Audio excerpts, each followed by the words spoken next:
Hello, I'm Rachel from Douentza Garden in Ireland, and today we're visiting the Botanic Gardens on the island of Madeira.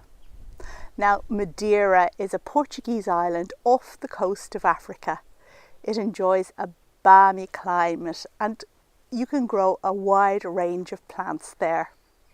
The Botanic Gardens has many important collections, but today we're going to concentrate on their collection of endemic species and their orchids.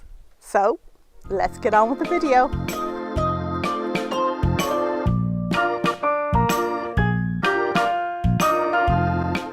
You are very welcome to this video visit of the Botanic Gardens in Madeira. It's my second visit to these wonderful gardens, set out on 12 acres, that's about 5 hectares. Now, the gardens are about 3 kilometres outside of the capital, Funchal, and they're at an elevation of 150 to 300 metres high. We enter the gardens via the bromeliad section.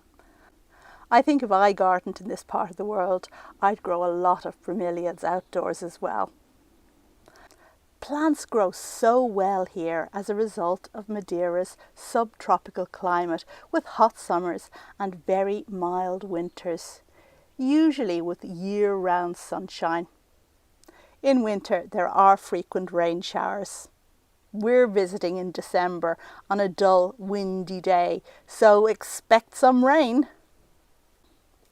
The gardens date from just the 1950s, even though well-respected botanists had been calling for a botanic gardens on Madeira Island for more than 150 years beforehand. Many prominent botanists, such as the Austrian Friedrich Welwitsch, who gave his name to the iconic Namibian Welwitschia, had stressed how ideal Madeira could be in growing important plant collections. Yet the gardens were only finally built in the 1950s. Let's have a look now at a few endemic Madeiran species, and Geranium madeirense is a good place to start. This is a fabulous geranium that produces a succulent trunk and green leaves. It eventually flowers in a froth of pink bloom, but as it's a monocarpic plant, this means that it will die after flowering. It's chiefly grown for its architectural value. This is Echium nervosum. Unfortunately, it's not in flower, but it produces bluish flowers on its fluorescences, similar to the more widely known Echium candicans. Another bluish flower is that of the bulb Scilla madeirense. This is my first time to see this in bloom, although I've raised it from seed at home. It's not the best specimen, but it's nice to catch it in flower finally. There are so many beautiful and tall begonias grown outdoors here, although it can be hard to get an ID for them. Now we come to 2 plants that I've been growing in my frost-free greenhouse for a good while. This first is Solandra grandiflora. This is a thorny climbing plant with enormous trumpet-shaped flowers. It's native to Central America and northern South America, and it's widely grown in the tropics as an ornamental. I'll be sure to let you know if my plant ever flowers. We decide to take a little break and sit down in the coffee area, but I'm immediately struck by a vision in crimson behind the chairs. It's the Brazilian red cloak plant, and when I see it, it reminds me of all the reasons I want to grow it. It was, however, too thirsty for me to be able to grow it successfully. Unfortunately, it's beginning to rain and my camera battery is low, but before we leave, I do want to show you the orchid collection which is grown outdoors in the Botanic Gardens. This is interesting because I've seen several outdoor orchid collections on both Madeira and Tenerife Islands, and all are grown semi-covered. Usually there's a roof above the outdoor collection.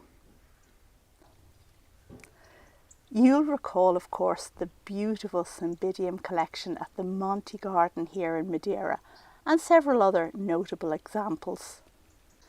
The roof is important as it stops plants getting too wet. You must remember that rain showers are a frequent hazard here in Madeira.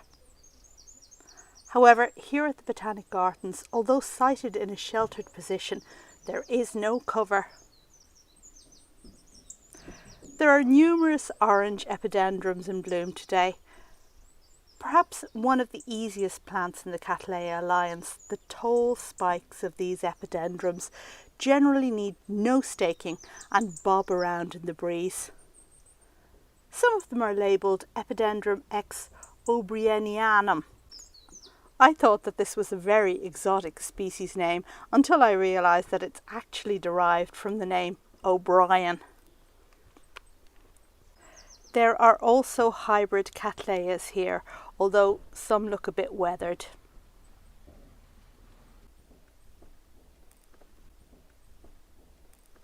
And there are many dendrochilums. The dendrochilums are very elegant with their long arching spikes.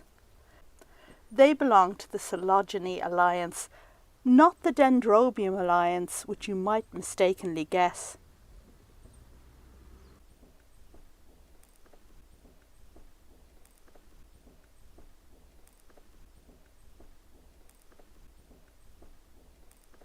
There are a few unusual additions to this collection, such as Coelia bella, now in bloom.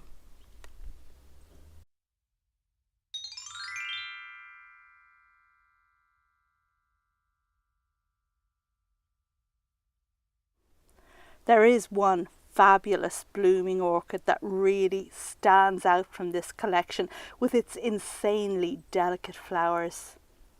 That is Epidendrum ciliare, and we are lucky enough to catch it in full, glorious flower.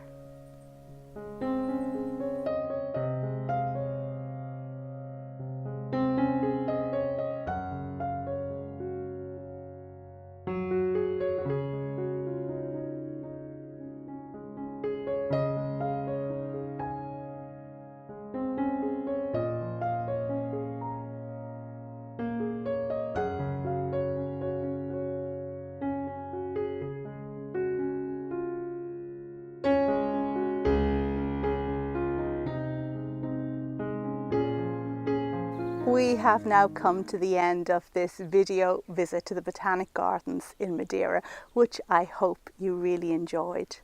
If you do get the opportunity to visit Madeira, do not miss out on these gardens. They really are spectacular, and there's a lot more that I didn't cover there. Now, this is the last in my 3 videos which I made on my most recent trip to Madeira Island. So the other 2 videos are on Monte Palace Gardens, Tropical Gardens, a fantastic place. And then the other video is on Vista Orchid Nursery. So if you missed out on those 2, I linked them at the very end of this video and also pop them down below in the video description. There's also a playlist of all the videos I've made about Madeira from this trip, just 3 videos, and my previous one several years ago. So if you're looking for more material, do check that out. I'll link in the usual places. Again, thank you very much for watching, and I will see you on the next video. Bye!